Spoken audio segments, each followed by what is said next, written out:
Hello and welcome to A Live Pop Culture on the program with Keri Smith. I'm one of your hosts, Keri Smith, and I'm here with my co-host, Mystery Chris.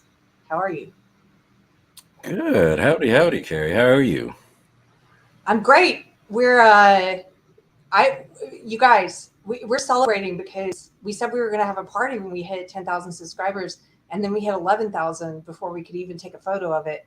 And I told Mystery Chris he had to wear a party hat, and he put one in his avatar, and then lo and behold, I forgot, so I had to go and last minute find something because my costume boxes are still I haven't unpacked everything, so this is the Wait, best I can do. what's the story behind this hat with the things Oh, it's not on? a hat. I just found something that wasn't in a costume box that I could use for festivity. It's very Yeah, Mardi Gras-ish. yeah. So we're celebrating, guys. Thank you. It's amazing. I'm really grateful for everyone who's shared the show, left a comment, supported financially or otherwise. Just letting people know about it, and um, yeah, I'm just really grateful. Thank you, guys.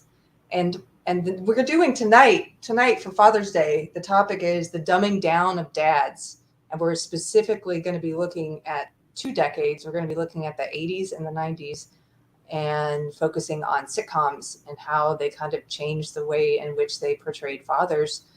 But before we do that, I just have a couple of announcements. We have a new date for book club. Those of you who've been waiting and we keep rescheduling, we finally got a date. We're doing it Sunday, July 17th.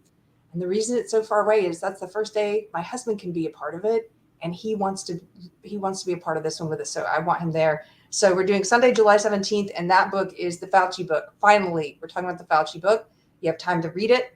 If you would like to be a part of book club, there is a Facebook group called Deprogram Book Club that you can join, or you can drop a comment below this video and we'll let you know how to be a part of it.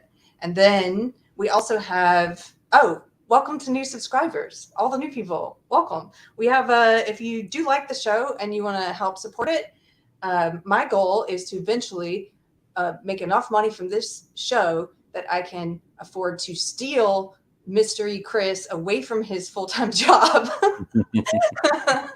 So we have a goal in mind, and every little bit helps. So thank you. We do have a Patreon and a locals and a subscribe star.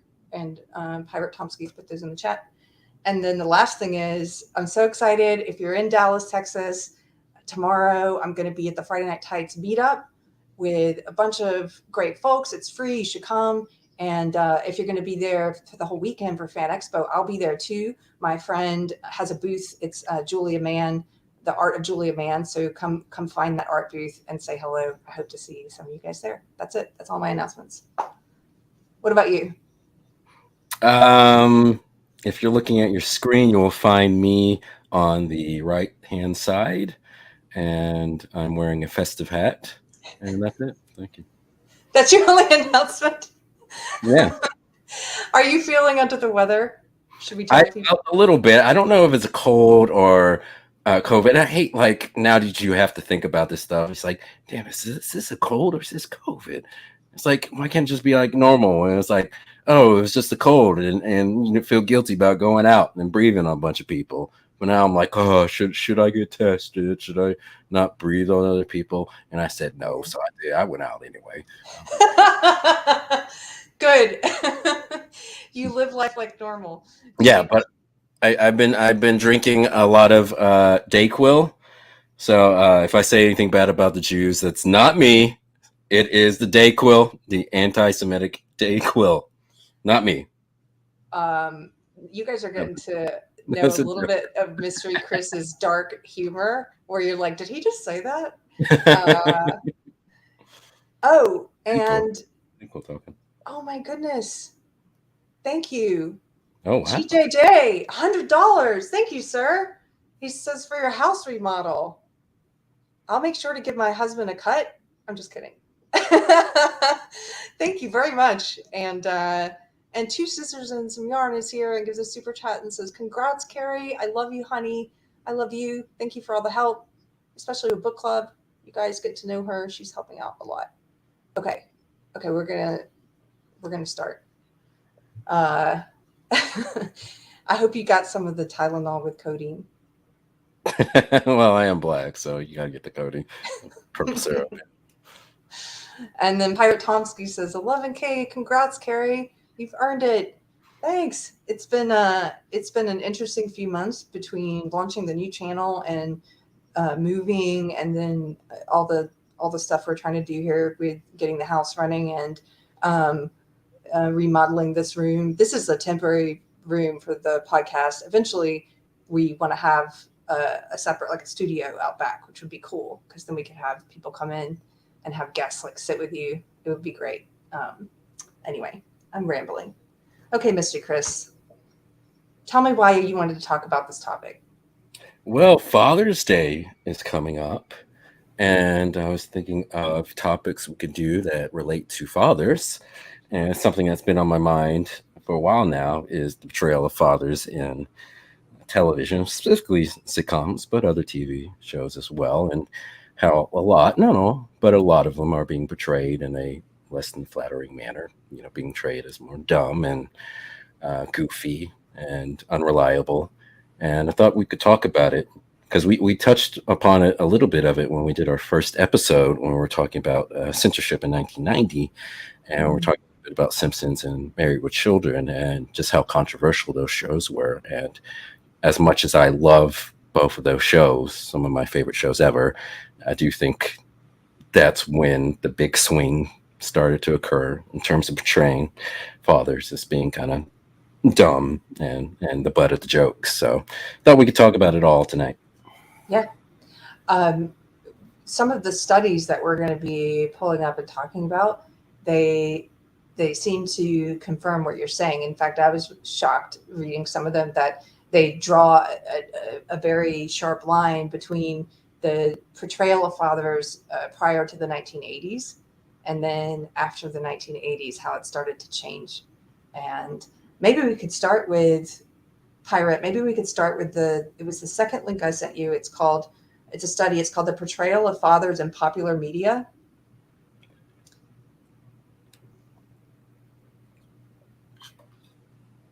Okay. This one has a lot in it, so I'll cover a little bit of it. Have you read this one yet? No, I didn't get a chance to read it. Okay. I think this is the one I was reading. I was reading some of this to you last night. Let's see. Okay, so for anybody that's just listening, the headline here is The Portrayal of Fathers in Popular Media.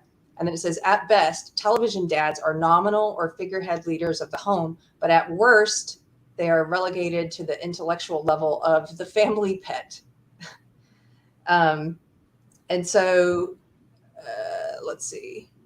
I'm going to skip down to the second paragraph. This, that word, farcical. I always pronounce that wrong. Is that the right way? Yes.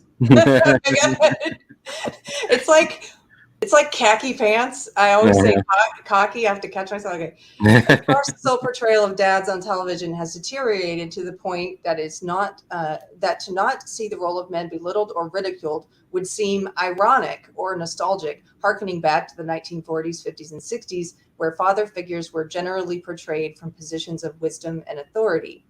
Contrary to this ridiculous portrayal, another extreme is often represented in which men are depicted as being physically aggressive, violent, and power hungry. In the past, however, men on television were generally depicted as leaders, problem solvers, confident, and athletic. Okay. Given these observations, this article seeks to answer two main questions. Number one, was the prevalent view of the imbecilic dad common in the early days of television?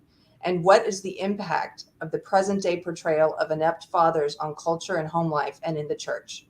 We conclude with closing comments on how this trend can begin to be corrected. We will look through the lens of the social sciences, observations on how an individual is influenced by the larger group, and then highlight the particular role a father possesses based upon scriptural principles. If you haven't figured it out yet, this is a Christian site, so it is looking at it through the Christian lens. So here we go. historical glance at the image of dad from the 1950s to the 1990s. Now, we're not going to dwell, Chris and I are not going to dwell in the 50s and 60s or the 70s. Actually, we want to do a series and at some point come back to this topic and look specifically at the 50s and 60s and 70s and how it's different. But just for comparison, I'm going to read this part of it. It says, in the book Fatherless America, David Blankenhorn notes that from 1960 to the 1990s, the percentage of children not living with their biological fathers increased from 17.5% to 36.3%. The U.S. Census of 2010 now states that this percentage has risen to 39.2%. And when this figure is adjusted for those families only living with married biological fathers, the number raises even higher to 41.7%. These figures indicate that our nation is replete with citizens raised quite differently than generations born prior to 1970, in which over 80% of children were raised by their biological fathers. Interestingly, a similar trend can be observed regarding the role of fathers on television during this same period. The relationship of this contemporary social phenomenon and the deterioration of the portrayal of fathers on television is investigated more thoroughly in the following sections. However, before this article explores the social changes due to increasingly fatherless home situations in America, a historical survey of the portrayal of fathers on television is necessary. So they look at the portrayal of fathers in the 1950s through the 70s. And again, we're going to skip over most of this. You can go, we'll put the link to this article below and in the chat. You guys can read over that if you want, but we'll cover that down the road. I'm just going to skip down to when it changed. So it's talking about how things were portrayed then. Let's see. I'm having trouble finding it. Tell me a joke while I look it up. I only know like dirty joke. Like what? Do one. No. You thought my joke earlier was you're not gonna like this one. Wait a minute. Maybe this is not the one I wanted to read from. Is there one you want to pull up while I find mine? This one I can briefly. It's. I think it kind of goes over a little bit of what you were just talking about in that article, and I'm only going to read for the very short paragraphs. You don't have to pull it up, Pirate. But this article is from the Conversation. So this woman who is someone who studies television and identity, all that good stuff.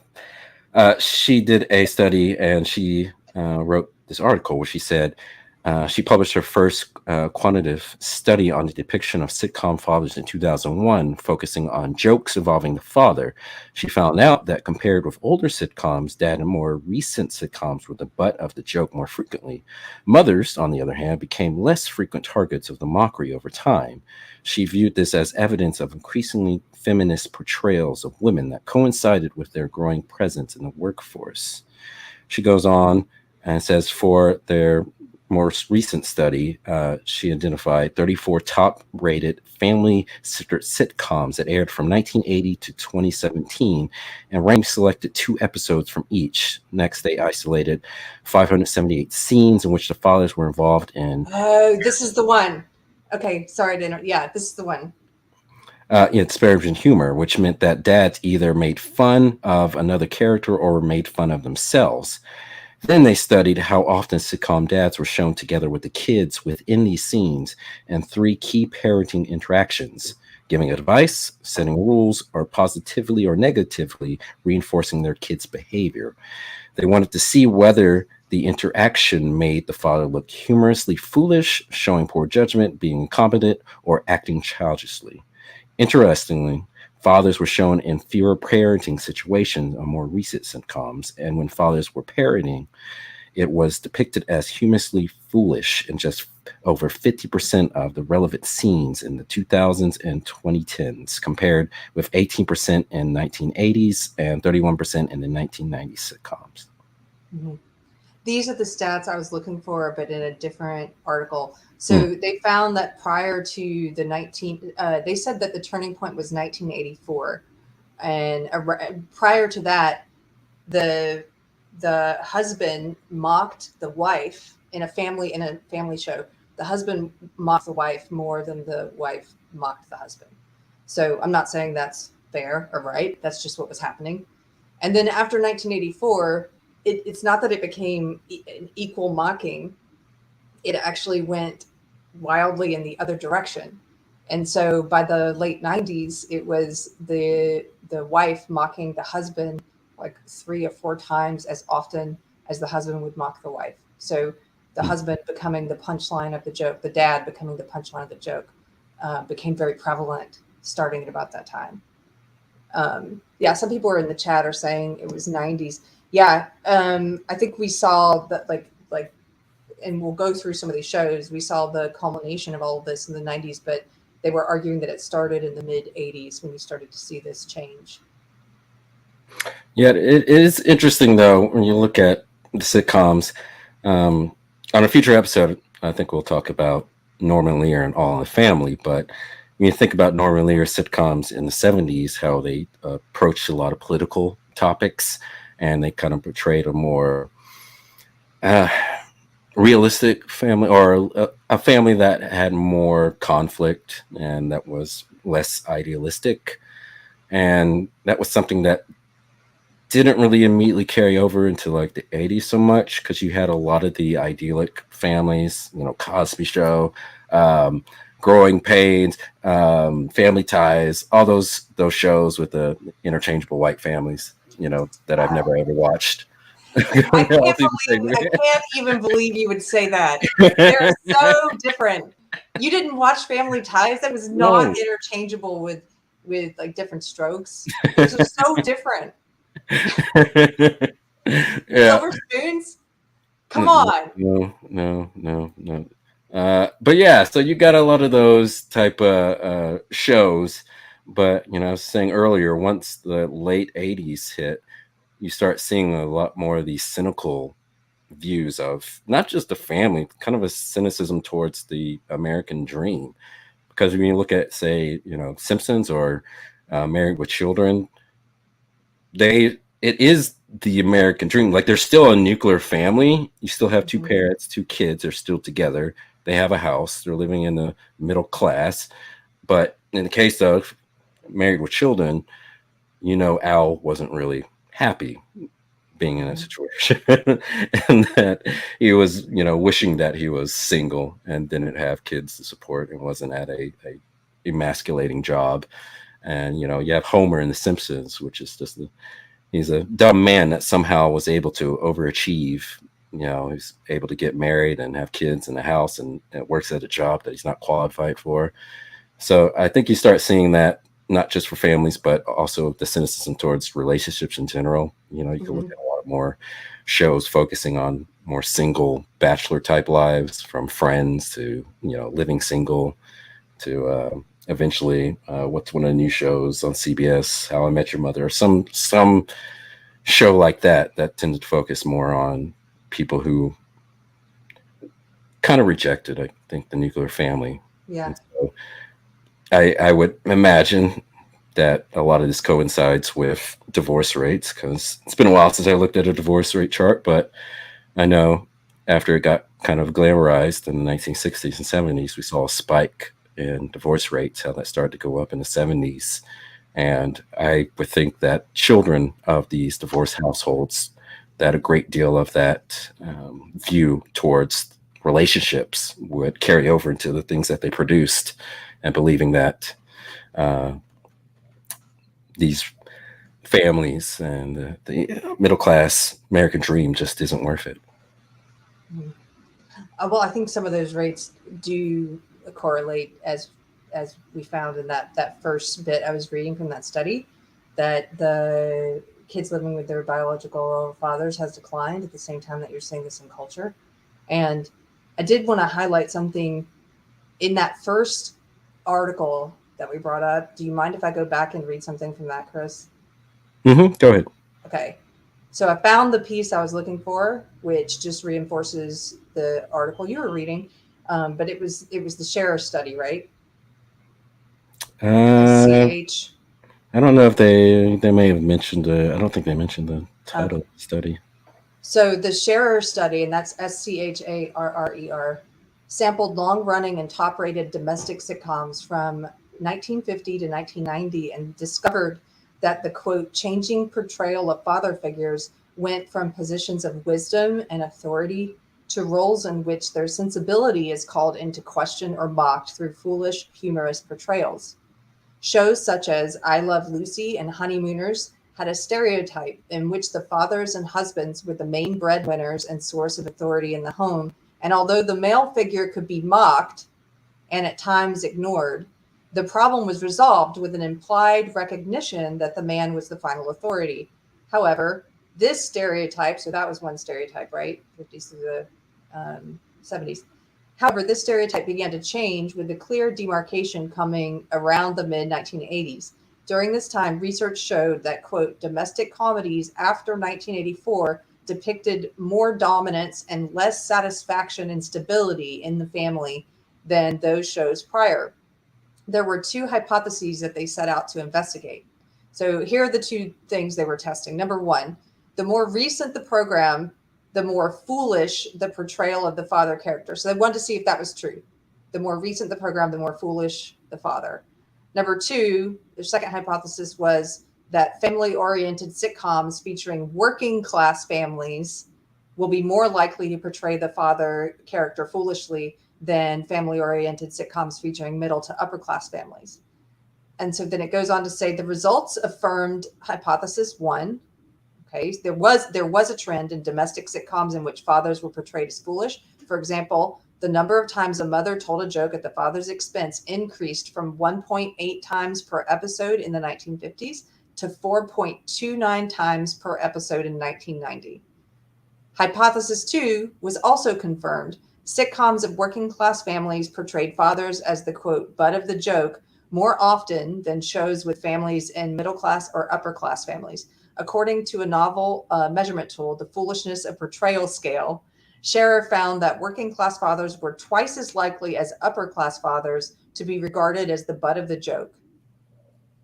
A numerical observation of all the sitcoms showed that in the 1950s, the father made fun of the mother 58 times, while the mother made fun of the father 19 times.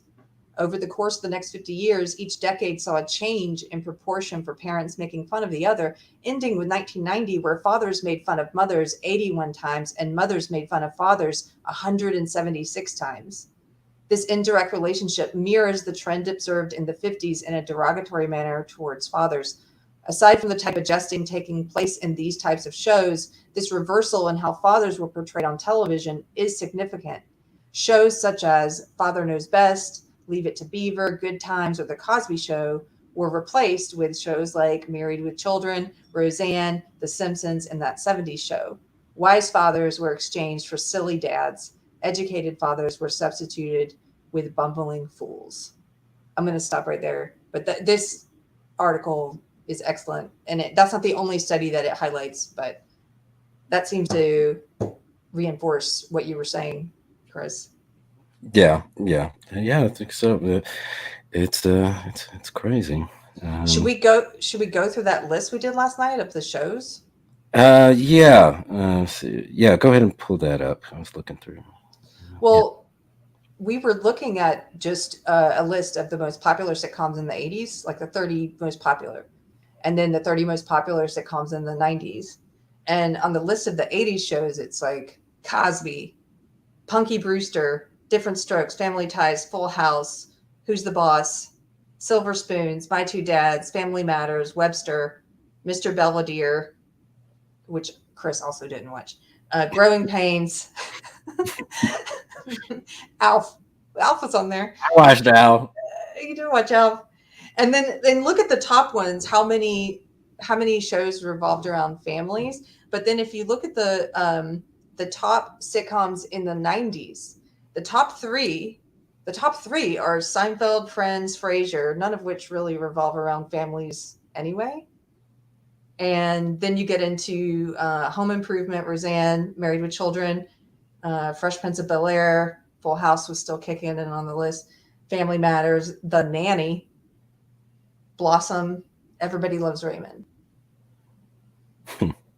Out of that list, which ones did you watch? Fresh Prince, as you know, we talked about this on our Fresh Prince episode, but Fresh Prince, I love that. It's one of my favorite shows from the '90s. Didn't watch Seinfeld. Well, I saw a few episodes of Seinfeld. I like Curb Your Enthusiasm better. Maybe that's blasphemy, but yeah, I watched basically Fresh Prince of Family Matters. I watched of the list you of the things you just named in your list. Outside of that, Simpsons, news radio, shows like that. Yeah, I always thought it was interesting how black families, in particular, were kind of always portrayed in positive. I guess since the '80s, maybe since like the Cosby Show. Mm-hmm. It seems to me like there was a people were trying to avoid portraying blacks in any kind of negative way, and so I think they kind of did it as always positive manner that they were being shown on TV, and that kind of got criticism from people on different sides because the Cosby Show. You and I were talking about this. Maybe on a future episode, I'll bring up the article, but there was a Salon article that was attacking the Cosby Show, saying that it was racist because it was portraying a fake view of blacks in America. And this person was mad that Cliff Huxtable and Theo Huxtable weren't being pulled over by the police and harassed by white people all the time. And I was like, you do know that not all black people are being harassed by white people every single day. I mean, is it not possible just to have a show just with some black people that, just has, fun situational comedy and not always, dealing with some larger societal issue, some social justice issue? It's like, no. But yeah, since then, I can't really think of too many negative portrayals of blacks in sitcoms, really. Do you think that's why the 90s ones like Fresh Prince of Bel-Air and Family Matters, they didn't have the same kind of cynical approach to the father that you saw in some um, uh, sitcoms that were mostly white families, like Married with Children or Yeah. Everybody Loves Raymond? I didn't watch that crap. I think because he seemed such an idiot. I'm going to offend all the Everybody Loves Raymond fans. All fun.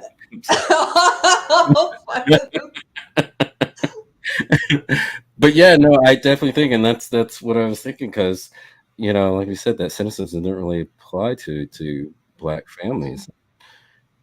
Most of the portrayals were of nuclear black families too. You didn't see a lot of single parent black families and shows back then, or now. Really, I can't really think of any.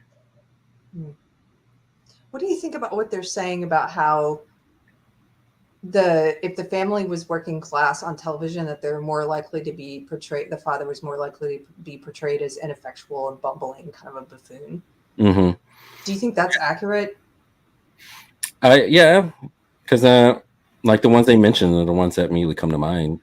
Married Children, Roseanne, which I guess, to be fair, I'm trying to remember. I didn't see a whole lot of Roseanne, but I'm trying to remember over the episodes I did see if John Goodman's character was portrayed as that bumbling. But I think a lot of those working class sitcoms were less idealized, certainly, and they kind of portrayed a more harsher or tougher environment that the characters inhibited compared to characters in other Yeah. sitcoms. So, as to why, you could think of a number of reasons why. Maybe, I don't know. Maybe there was a lot of people trying to portray people in that socioeconomic level as people that were failed according to certain people's vision of society, but people who were failed by society.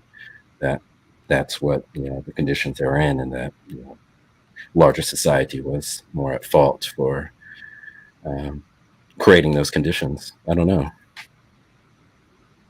I mean, I'm thinking about Roseanne in particular, and I did watch a lot of Roseanne, and I enjoyed it a lot.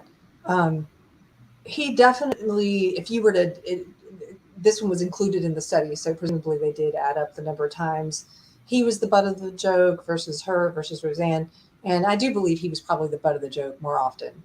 Um, and she certainly was the one who held the, out of the two of them, she was portrayed more often as the one who held everything together. I mean, the show was called Roseanne. It was about her, you know.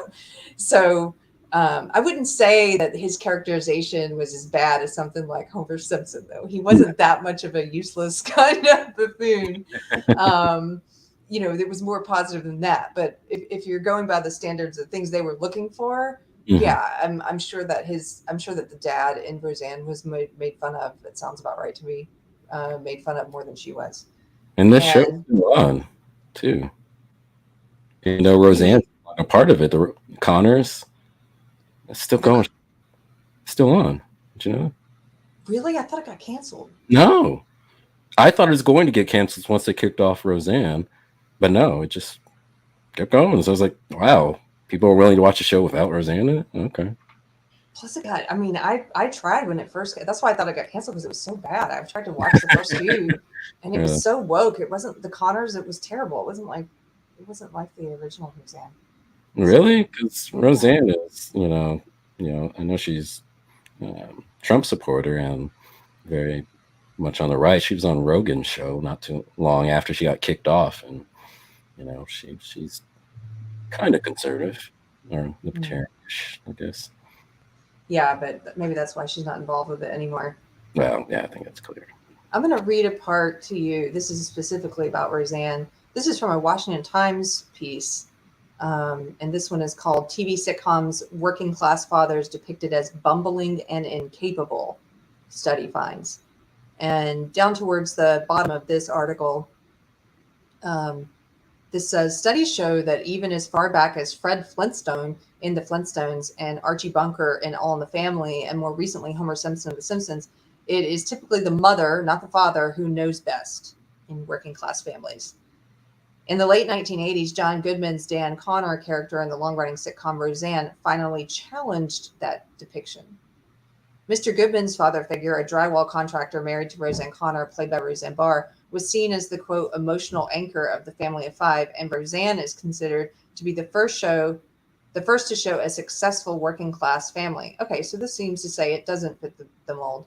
However, in her study, Ms. Trolio found that working class fathers such as Julius Rock in CW's Everybody Hates Chris, Sean Finnerty in the WB's Grounded for Life, and Michael Heck in ABC's The Middle were still slightly less likely than the middle-class dads to have positive or fun interactions with their children, but more likely to have critical and caustic interactions with their kids. She says that the positive father stereotypes referred to being successful at work, spending quality time with their children, giving them emotional support, and teaching them life lessons. The negative stereotypes included irresponsible, bumbling, and immature behaviors and fewer interactions with the child. Another finding from her study was that viewers got different images of fathers based on the networks they were watching. Viewers of ABC, CW, and TBS, for instance, were likely to see friendly, fun, and child-involved dads in shows like My Wife and Kids, Everybody Hates Chris, and Tyler Perry's House of Pain. But CBS viewers of shows like Still Standing and Two and a Half Men would see dads who were more likely to say things that made fun of their kids. Getting laughs didn't matter if the comment was critical and caustic, the study said. And then there's more. They go into, in this particular article, they go into a comparison as well between sitcom families that portrayed heterosexual couples versus gay families. Interesting. Did you want to? I sent you a news report. I don't know if you want to play it. It's up to you if you want to play that. It's an old CBS news piece. Is this the one in two parts? Yes, correct. Yeah, let's pull up the first part. Yeah. Pirate. I'll put it in the chat if you don't have it. But let's see. How do I put this in here? Wait. Oh, while you're doing that, Pirate, I'm going to read. We have some more super chats. Thank you guys for partying with us tonight. Yeah, this is ridiculous. We're wearing party hats because we crossed 10,000 subscribers. Woo-hoo. We crossed 11,000 actually. Claybomb says, congrats. Thank you for the super chat, sir. And Night Train gives us a super chat and says, check out Raising Hope. It's all about a family of lovable bumblers that truly love one another. Cloris Leachman plays Mama who suffers from dementia. Oh, a Mama who suffers from dementia. Have you heard of that show? I haven't. No, I haven't. Thank you. Thank you for the suggestion. Okay. Let's see if we can watch this. A divorced father, his troubled daughter. I thought I would leave her with you for the summer. They're about to discover the hardest journey. You've been nothing but trouble and money. You should just let a person do what they want to do. Not if they're 16. Is finding a way back into each other's lives. I'll see! Stop! Are you sorry you had me? You have my heart. I love you. 12 Mile Road, CBS tonight. Father knows best? Well, if you've been watching any TV of late, you wouldn't think so. Our Father's Day cover story is Mitchell. Gail, come on in here and meet Lauren's new friend. She's still in the can? Because my cream's in there and I'm starting to itch. So you want me to go to college? College? Barber or clown? Bart! How would you feel if you suddenly found out you were adopted and that wasn't your real dad? Dad, don't say that. Unless you're absolutely positive it's true. Don't bother changing the channel. They're everywhere. I can't reach it. Dad, you have to come up another rung. My ears are popping! He's lazy, he's immature, he's stupid, he's a marginal at best father. You know, his daughter has no respect for him. Which is why not everybody loves Raymond. Grandma's helping me with my homework. Oh. Want me to help? That's all right, dear. We're working on grammar right now. Can I ask you something, Ray?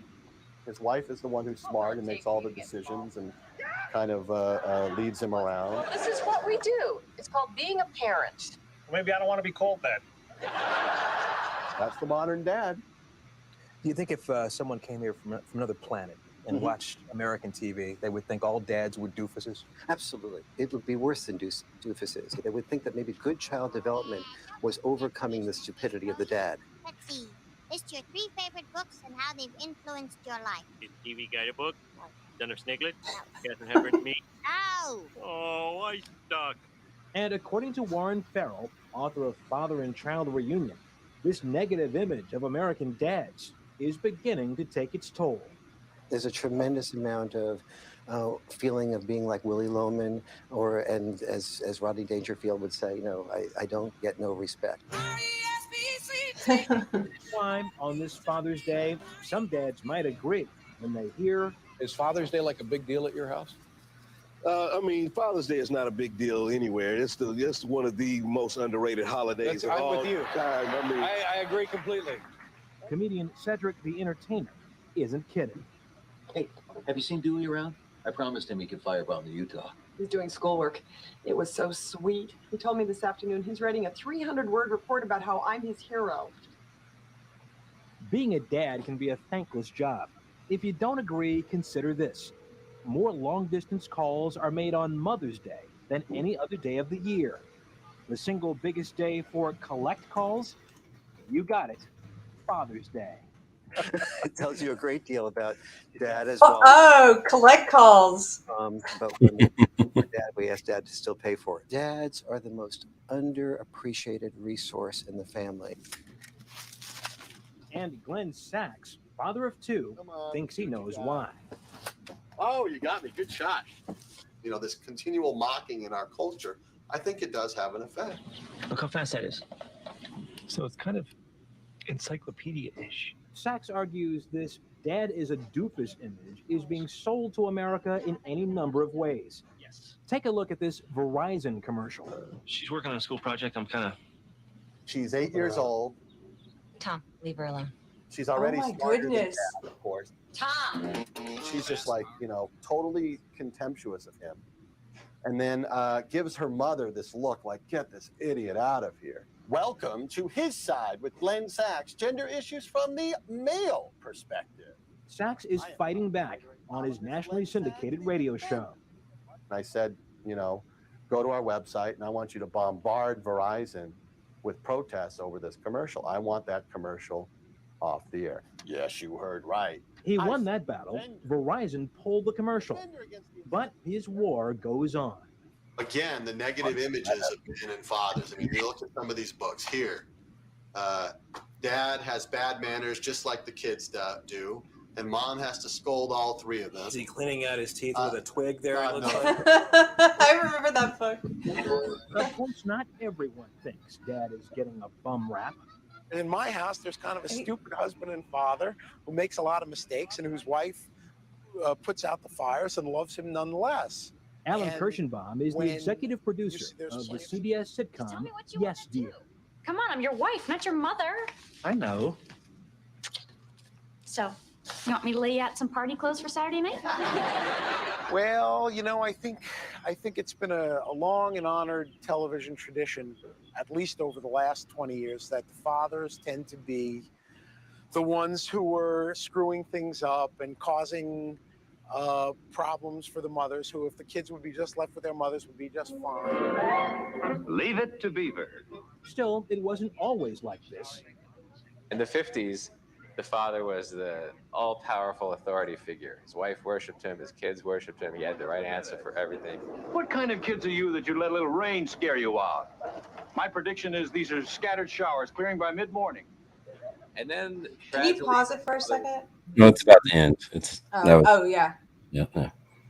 Well, what I'm noticing is, and correct me if you think I'm wrong, but this is sort of similar to some of the problems I have with social justice as a whole, which is I think in every bad ideology, there's a kernel of truth that they use to then push this awfulness that they attach to it, right?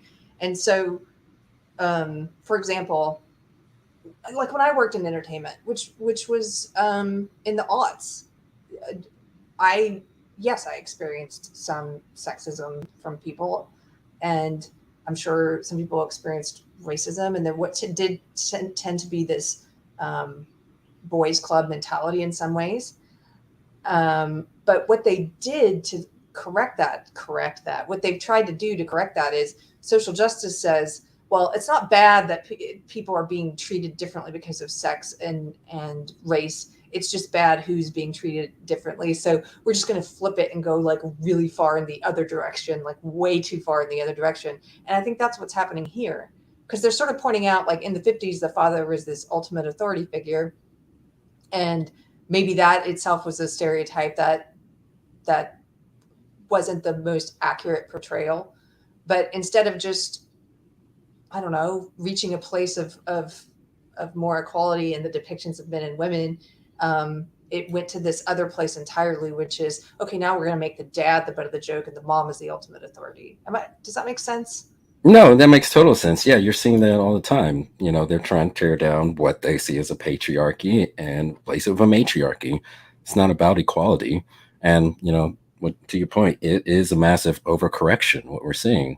You know, they take, like you said, kernels of truth, you know, like say, you know, racism, like systemic racism has affected Black people. I would argue more in the past than it does now, but certainly has been affected in the past. But there's so many other things that factor into the outcomes of many of us Blacks that it's impossible to isolate just the effect of systemic racism. But they ignore all the other stuff and just make all these equity policies that are meant to, you know, bring Blacks up to where whites are, which is kind of racist too when you think about it. When a lot of white people are saying, well, we're the standard that all Blacks, you know, need to be measured by in terms of excellence, you know, just forgetting how, you know, Asians are, you know, outdoing white people in terms of averages, in terms of money and test scores and things. But, you know, no, let's just ignore them and ignore how they overcame whatever racism they faced in the country. It's just, it's bad. But yeah, I do see, like, not only is it overcorrection, but I do see with TV, it's kind of a destruction of idealism, because I understand that a lot of the depiction of families in the 1950s and stuff wasn't accurate to what, you know, families really were, but at the same time, it's entertainment. There's a bit of fantasy in it, just like with superheroes. You know, if people were to get powers of Spider-Man or Superman or something, most people become terrible people because most people can't handle power. But it serves a purpose for us as a culture to really look up at those archetypes, really, and to strive to kind of be like them. They model certain ways of behaving that we kind of take from them. And so I see a lot of the television and movies as doing that. Even if that's not the intent of what the writers and producers are doing, it's going to have an influence on the way people behave, what they think is morally acceptable. Yeah. Do you think that it's hard for me to separate myself and try to imagine myself as an outside observer to these sitcoms because we grew up with these. And so when I'm seeing some of these are the ones I watched and enjoyed, like The Simpsons. Yeah, he's a buffoon, but it's funny. I'm laughing, I loved Married with Children. I thought it was funny. And I know you did too. But do you think these had an impact on just take you and me, just an anecdote. Do you think it had an impact on you in the way you viewed fathers? I don't, because I had a good father. So, my model of fatherhood and masculinity really comes from my dad. So I'm very thankful for that. If I didn't have a father, if I was, grew up in inner city Chicago or something like that, my ideas of fatherhood and masculinity would be all screwed up, not just from direct experience, but certainly the surrounding culture that doesn't demonstrate what, fathers, what their actual roles are. Mm-hmm. Do you have other clips that you wanted to play? I did. We start to get in a little bit to The Simpsons, if that's. Yeah, let's do it. Speaking of. So, Pirate, if you could bring up the. Let's see, what did I? Simpsons beats The Cosby Show. And this is a short clip from Entertainment Tonight in like 1990, 91 or so. And it kind of demonstrates what was going on at the time, because a lot of people forget, or a lot of people who weren't alive don't remember how controversial The Simpsons was at that time when it first came out, and how it started to gain in popularity and started to beat The Cosby Show in ratings. And it kind of signified a kind of shift from, that wholesome, nuclear family, everything's, all neatly perfect and all that, kind of shift that to a more dysfunctional type of family. And so I always think it's interesting, think about back to those times, how easily we all kind of forgot that.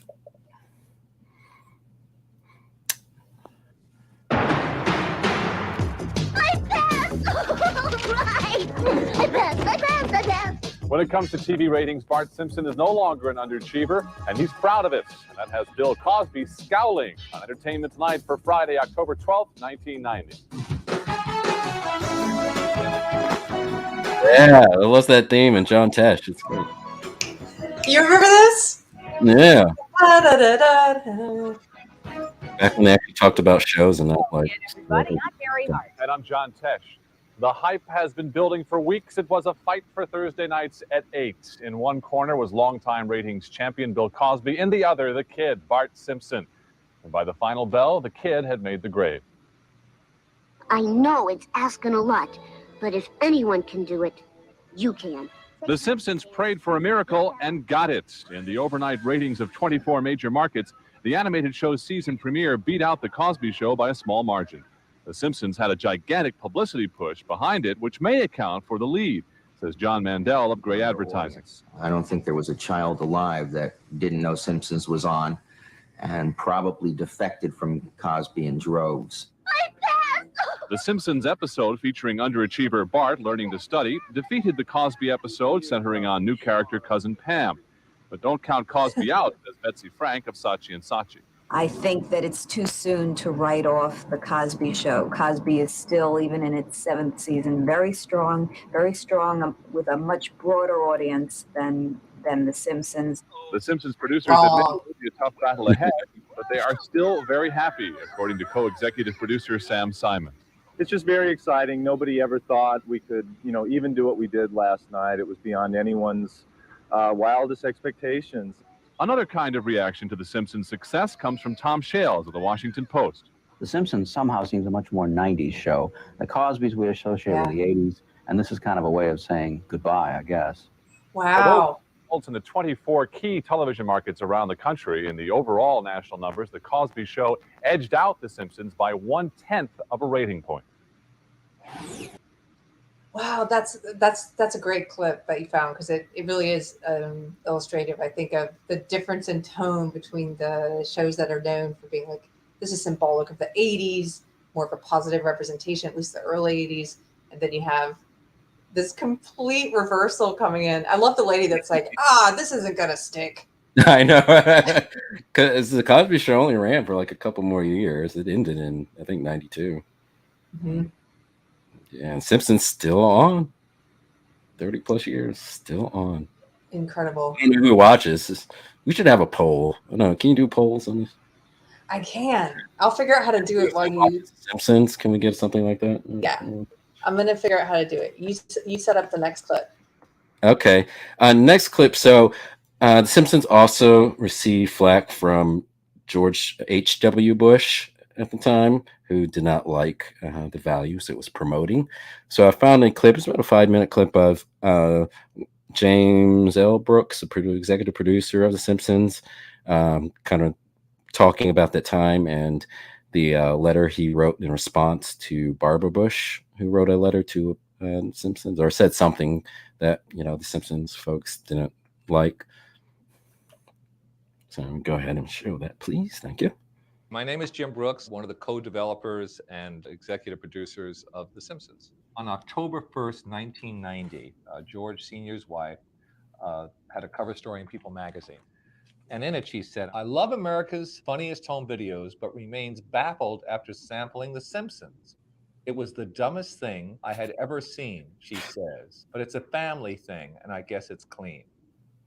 So this just happens to us. We, of course, not bothering anybody, keeping to ourselves, being model citizens. And then this article came out, and I decided that we should answer it. And the following letter was sent to the First Lady. Dear First Lady, I recently read your criticism of my family. I was deeply hurt. Heaven knows we're far from perfect, and, if truth be known, maybe just a wee bit short of normal. But as Dr. Seuss says, a person is a person. I try to teach my children, Bart, Lisa, and even little Maggie, always to give somebody the benefit of the doubt and not talk badly about them, even if they're rich. It's hard to get them to understand this advice when the very first lady in the country calls us not only dumb, but the dumbest thing she ever saw. Ma'am, if we're the dumbest thing you ever saw, Washington must be a good deal different than what they teach me at the current events group at the church. I always believed. Can you pause it for a second? We had a great deal in common. Us living our life. Okay. Oh, you keep going. You can keep going, Pirate. It's almost over. Serve an exceptional man. I hope there is some way out of this controversy. I thought perhaps it would be a good start to just speak my mind. With great respect, Marge Simpson. That letter was sent on September 28, 1990. I liked having to be historical.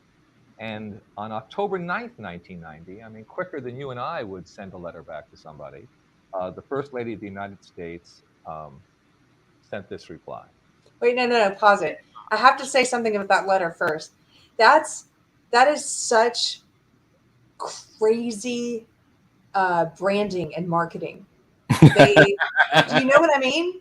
That is a brand. That is a corporation and an entity, an IP. That is a television show responding to the First Lady's criticism of the show as being dumb and she didn't like it, or she thought it was a bad portrayal of families, whatever she said.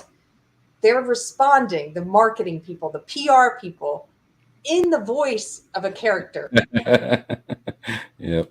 And not just writing it from the character's perspective, but having the voice actor do it as well, which is sort of emotional manipulation in a weird way.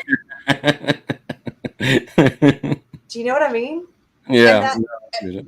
And the sad thing is, it works. Like, I'm listening to it like, yeah, Marge has a point. Yeah. It's just a nice little cartoon lady. Yeah, that's so weird. If I were Barbara Bush, I'd probably be like, I'm not responding to a made up character from a television show. If Well, somebody, huh? she did respond. Okay, let's hear what she said. How kind of you to write. I'm glad you spoke your mind. I foolishly didn't know you had one.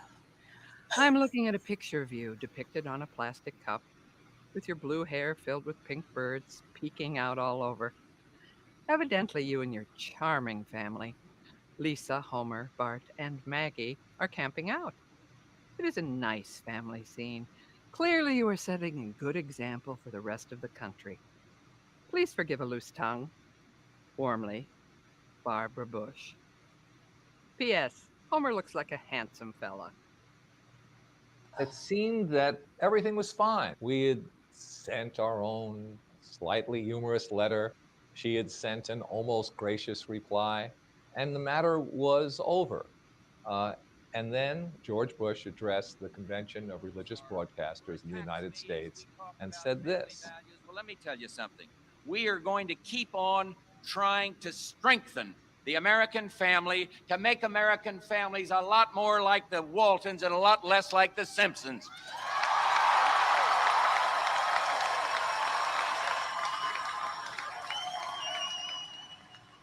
So we responded at the very top of our very next episode because they had been prompt with their letter to us and we wanted to be prompt. We are going to keep on trying to strengthen the American family. Families a lot more like the Waltons and a lot less like the Simpsons. Huh? Hey, we're just like the Waltons. We're praying for an end to the Depression, too. Our relationship with Bush's was going to be more complicated than anybody thought. For some strange reason, I was invited to a dinner for like 40 or 50 people, at which President Bush and the First Lady would be the guest of honors. So I thought we had a connection, that we'd shared a joke, and that it was sort of fun, and that we, in some strange way, I guess we each had given our individual messages out. So they have a receiving line where they have the First Lady and George Bush, and everybody goes to shake hands with them. And she's a beautiful looking woman, Barbara Bush. She's, everybody's mother. She has that image. You can't help but look at her and love her and feel like an American. So I'm feeling fine. I'm walking towards her, and and nervous and, giggling like I shouldn't be giggling, because it was sort of like, meeting him, meeting her. And she's at the line, and I stop and I say, Mrs. Bush, my name is Jim Brooks. I'm the one involved in the Simpsons thing. Remember we had that exchange? And she gave me a drop dead, withering cold look where, there's a receiving line where this cold air was just, and we had settled our score with her. Her husband was still mad at it. So it's rough to have people jammed around you as you're snubbed by the First Lady. Wow. Isn't that crazy though? Again, back in the time when the President of the United States respond to a television show, a fictional television show. Because now if a president responds to something, probably be like, Fox News, like, oh, did you see that Fox News report on me? I think Obama probably did that. But, back then, they were so, either they were legitimately concerned or they believed that their followers, the constituents, this was more of an issue that the constituents were concerned about. So they decided to speak upon that. And you got them responding to a cartoon character. It makes me think of what you showed me last week during the Jurassic Park Michael Crichton episode, where we watched the 90s footage, the news footage from the 90s, where they were concerned about whether or not it was appropriate to take young children to see Jurassic Park, a PG-13 film. Yeah. And they had that concern about the kids, like, is this good for kids or not?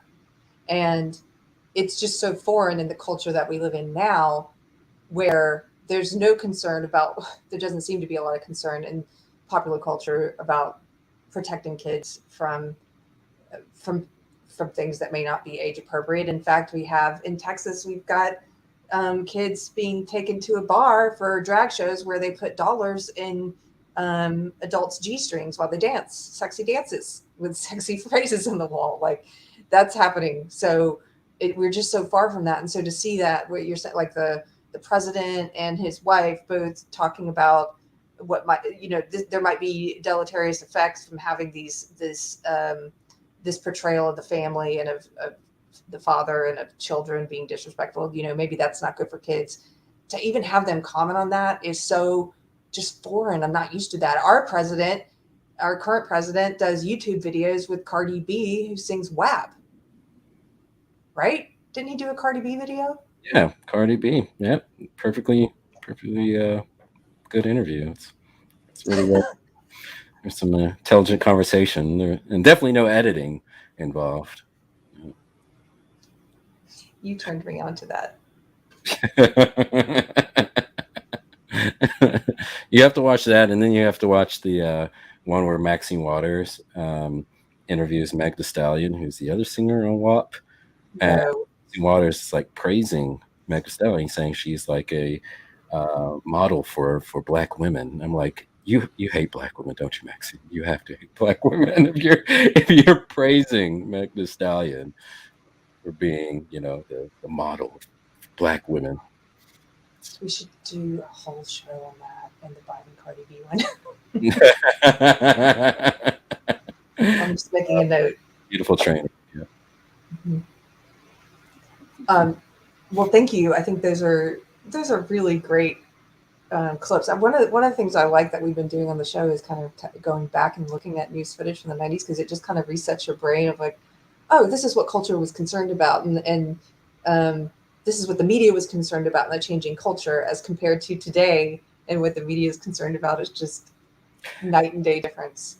Yeah, and I like examining things in their context and seeing what people were saying about it at the time, because now, for a variety of reasons, and one of the big reasons is people of strong political biases are looking back at these things, but not to be fair in their assessment or their analysis of it. Certainly with all the critical theories, people are already starting off with a conclusion and working backwards to try to justify that conclusion, rather than just saying, is this true? I have a thesis. I'm gonna, try to look at evidence, see if it's true. Maybe it is, maybe it's not. I don't know. Mm-hmm. I'm wondering if it's too soon to play the game that we wanted to play.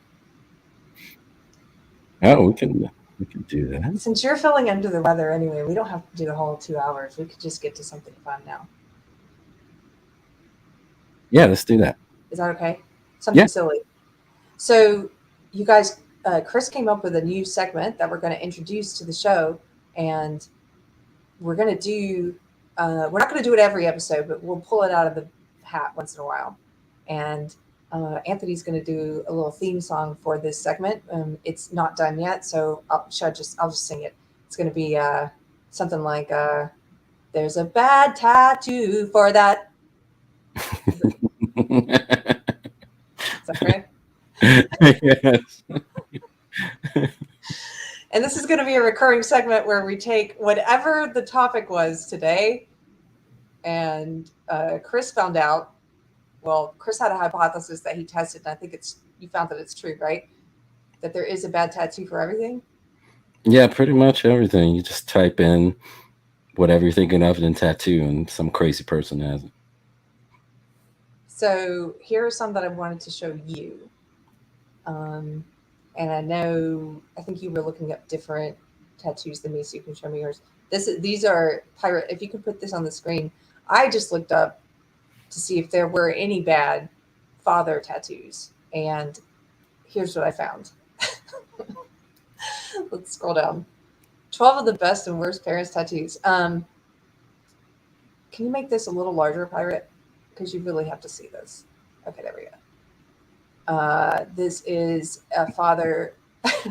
No. It looks like he's supposed to be holding a baby's thumb, I think, or the baby's holding his thumb.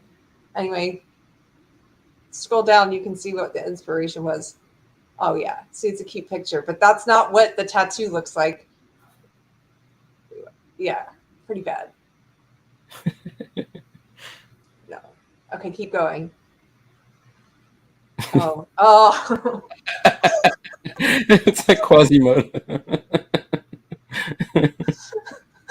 Wait, make this one a little bit larger. This is for anyone that's just listening. This beautiful child, the picture of the child on the left, and then this dad got the child's face tattooed on his back, and it just didn't. There's something. It's like he looks all wrinkled. It just didn't come out quite right. Yeah. Okay. Scroll down. Yeah. Somebody says, "Oh, he paid for that." Oh. Looks possessed. No, dads, no. Look, I know you might want to honor your kids with a tattoo, but I think what we're learning here is that portraits are really hard to get right. This kid looks possessed as well. Like, just no, don't put that. Okay, yeah, this one. Okay, you got to scroll down a little further, Pirate, so you can see what it's based on. Okay, his kid did a drawing, like a doodle of, I think there's a cat there and some money and some hearts, and it's just random scribbles. And this dad got the whole thing tattooed on the side of his rib cage. What? He's got to regret that, right? Because no kid's going to be that attached to the art that they did when they were like 5 or 6. No, that was like, Dad, I just, kid- that yeah. girl's like, I did this in 5 minutes.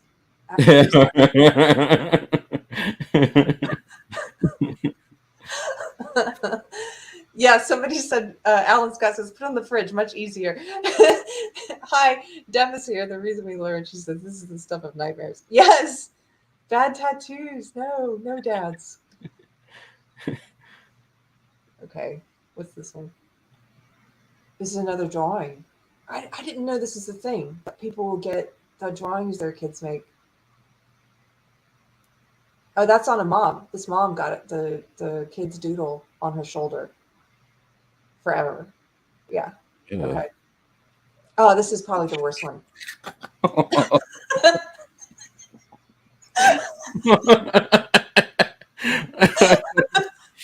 I'm not gonna say anything about it.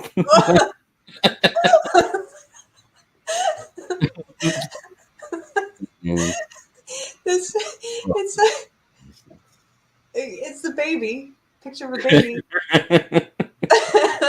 But in the tattoo, it looks like an aged, maybe mobster grandfather.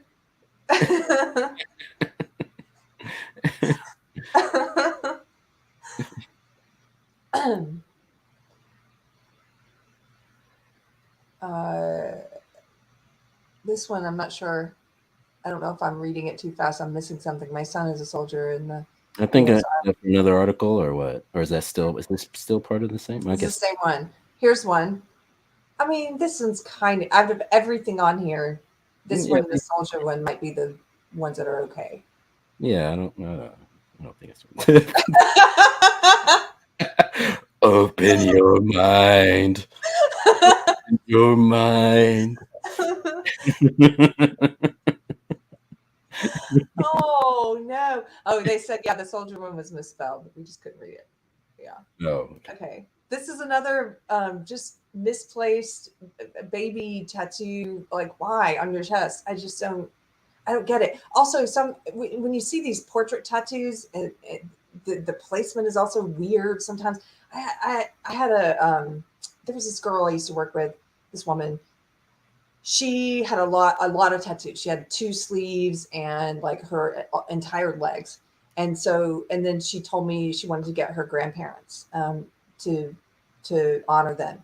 And so she got these portraits of her grandparents' face, one of her grandfather, one of her grandmother, and they were like this large. They were the size of a person's face, and they were each on the inside of her thighs. It was the weirdest. Like, why would you put these portraits of these old people right there?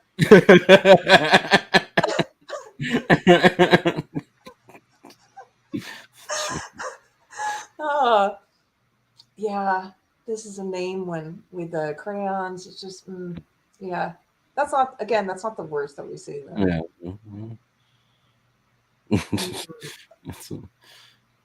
And then hands. Okay.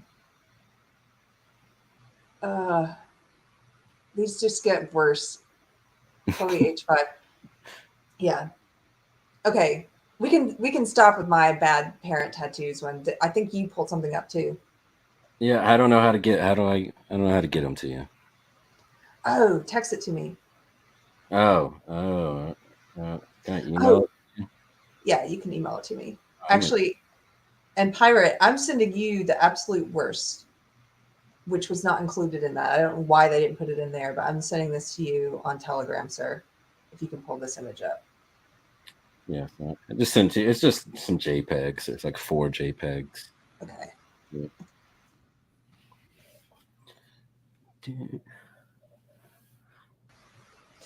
The reason we learn says, I feel like such a normal parent right now.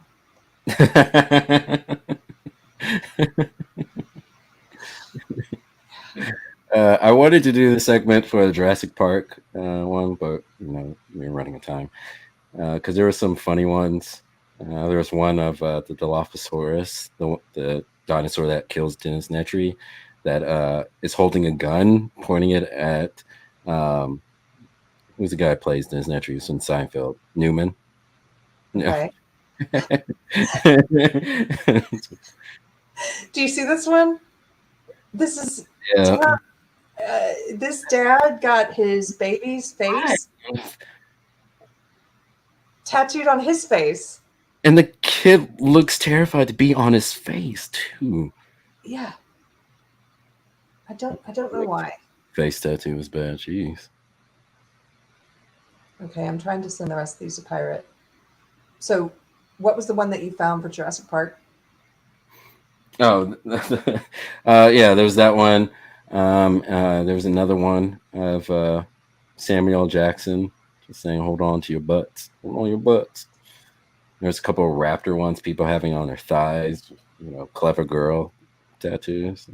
Yeah. Right. I just don't understand getting a Jurassic Park tattoo. I mean, I don't love any. That's not true. There was a time when I considered getting a Doctor Who tattoo, and I'm very glad that my ex-husband talked me out of it. Oh, what? Would you get of the TARDIS or a particular? I was going to get the TARDIS right here on my arm, which would have been awful if you think about it, because it's just like having it's just like having a phone box, like a British phone box on your arm.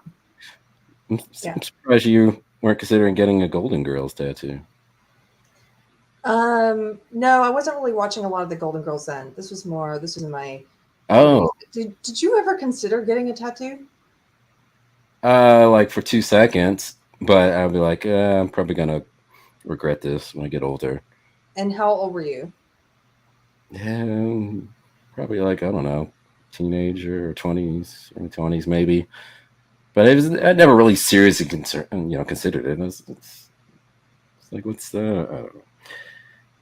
It doesn't. And one of the things too, tattoos don't really look very good on black people because we can't really get colored tattoos. We just have to get like the black tattoos. Mm-hmm. My opinion, don't look good. Well, I don't know if I'm going to be able to pull this up. I'm having trouble sending it to Pirate, so we might have to wrap here. Oh, well, if we want to end on something funny, Pirate, if you could bring up the Married with Children video and go to the 5-minute mark. I just want to show an example of one of my favorite moments that's not very flattering for Bundy's character. But... Okay.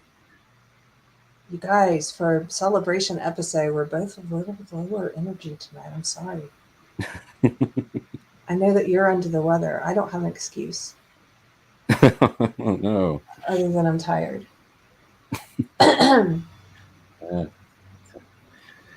Let's see. 5-minute mark, please. 5 minutes, Ted. Jefferson. There we go. All right.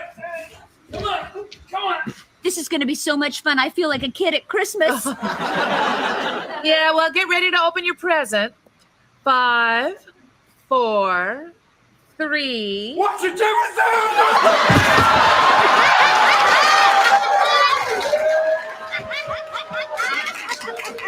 A little early. Wow. 5 minutes, Peg!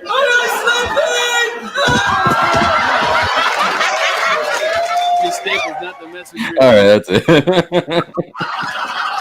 That was always my favorite when they use like a very obvious dummy and just dropped. Yeah, they just drop it.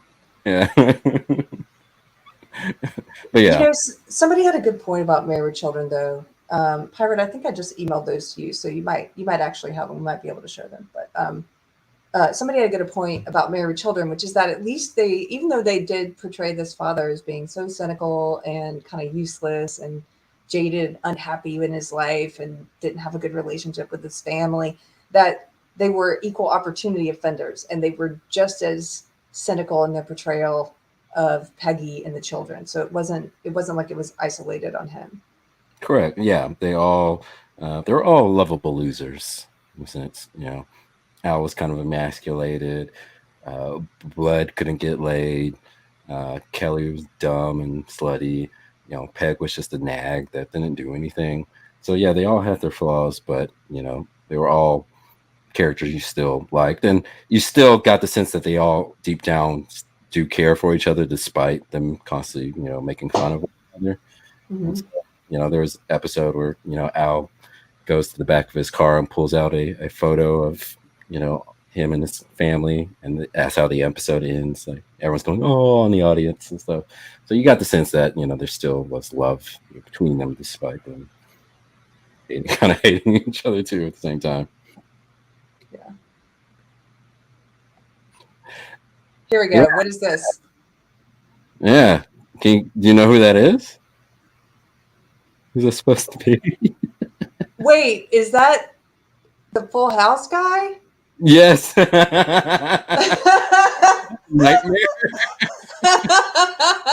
Oh, wait, go back. That's what's his face who just passed away, isn't it? Bob Saget. Yeah. Bob Saget. That's a terrible tattoo. This, which is worse, getting a very poorly executed tattoo of your own child or your own father, or getting a bad tattoo of a TV sitcom father? I don't know. Let's see what was the next one. That.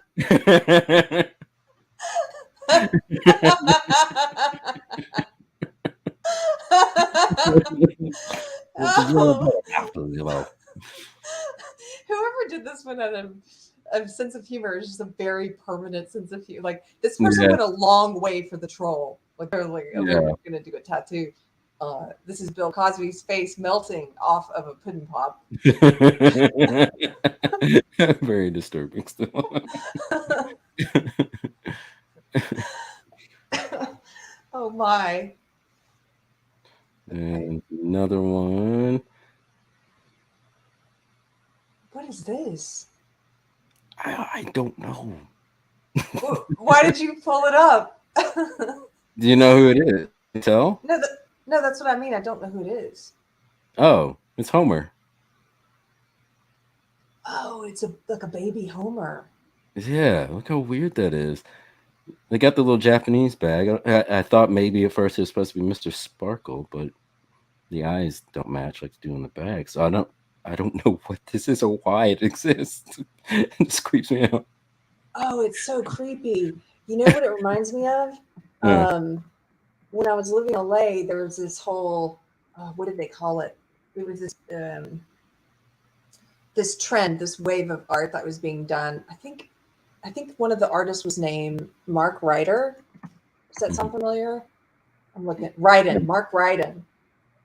Does everybody remember this guy? He did the Beat Train, the Magic Circus, and there were a bunch of other artists like him at the same time, and they were all sort of these psychedelic but childlike portraits that had, I think they were influenced a lot by, as you said, anime.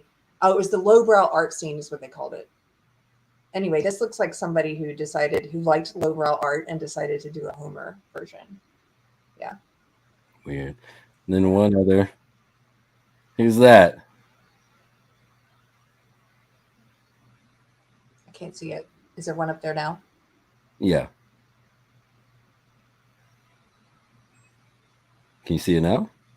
Are you still not seeing it? Oh, I'm looking at the wrong screen. Duh.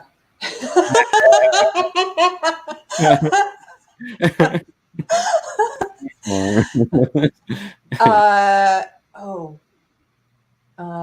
Is that Al Bundy? Yeah. I don't know who that is. So. But it's supposed to be Al Bundy? Yeah, that's supposed to be Al Bundy.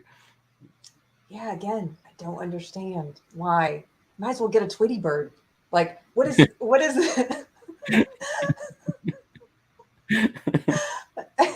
just it's just a bad choice. Somebody said Bad life choice. look at the bad life choices. Look at the chat. Somebody said young Jay Leno. It does look. CJ said Ed Gein, portrayed by Al Bundy. Deb got it. A few people got it. Yeah. Well, I was like looking at the wrong thing. Yeah, I'm just looking to see people. People seem to get the Homer one way before I did. Yeah. Pirate said he thought it was Anthony Cumia. Yeah.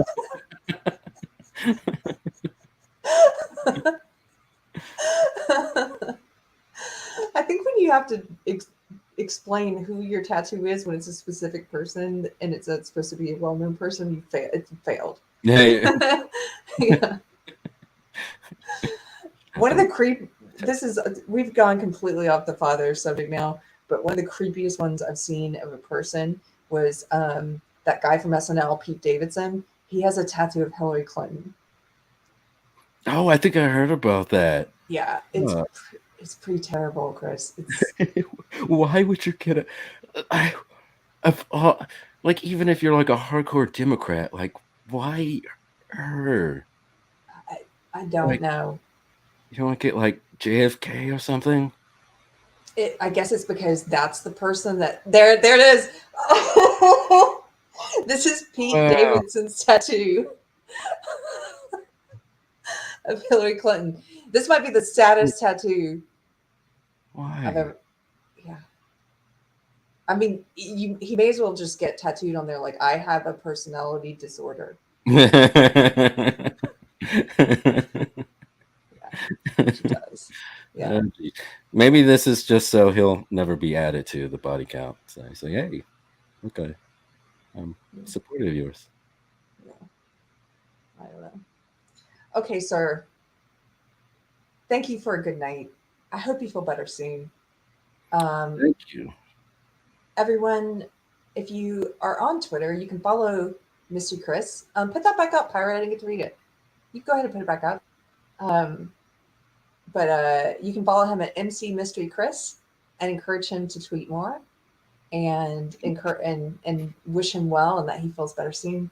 And again, thank you guys all for hanging out with us tonight. And here it is from Pirate Tomsky. He gives a super chat. He says, open question for chat. When was the last time you heard a positive song about fathers in the past 10 years?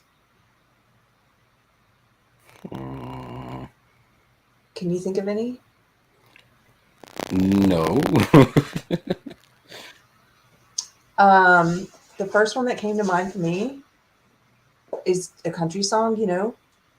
I know you don't know. George Strait, Love Without End, Amen. You know that song? No. Nope. Yeah. That's a good song. It's probably, I don't know if I've heard a good song about fathers since then. How long ago was that? Oh gosh, that was probably the 90s. Yeah.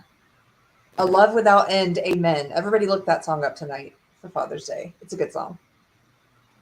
So you're saying country music, right? Yeah, everybody sang country. Your microphone is getting fuzzy now, so we're ending at a good time. It's mirroring my lungs right now. Oh yeah, it's getting real fuzzy. Yeah, Chad Davis says that song is 25 years old. Okay, guys, thank you for hanging out with us tonight. tomorrow there's going to be a deprogrammed interview with Mary Lou Singleton, and I'm very excited about this one.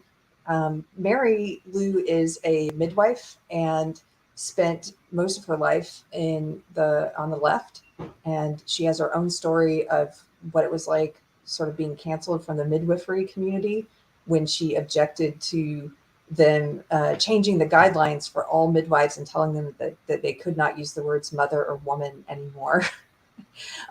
So please tune in for that tomorrow. I love Mary Lou. I got to do an event with her last week called Women Leaving the Left. It was awesome. We have to do more of those events, and I will be putting the video of our panel up as soon as I get it. So I'll put it on this channel so people can see it. But thank you guys for tuning in.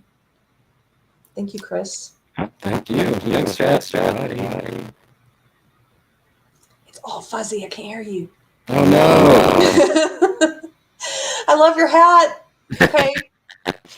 Have a good night. Bye.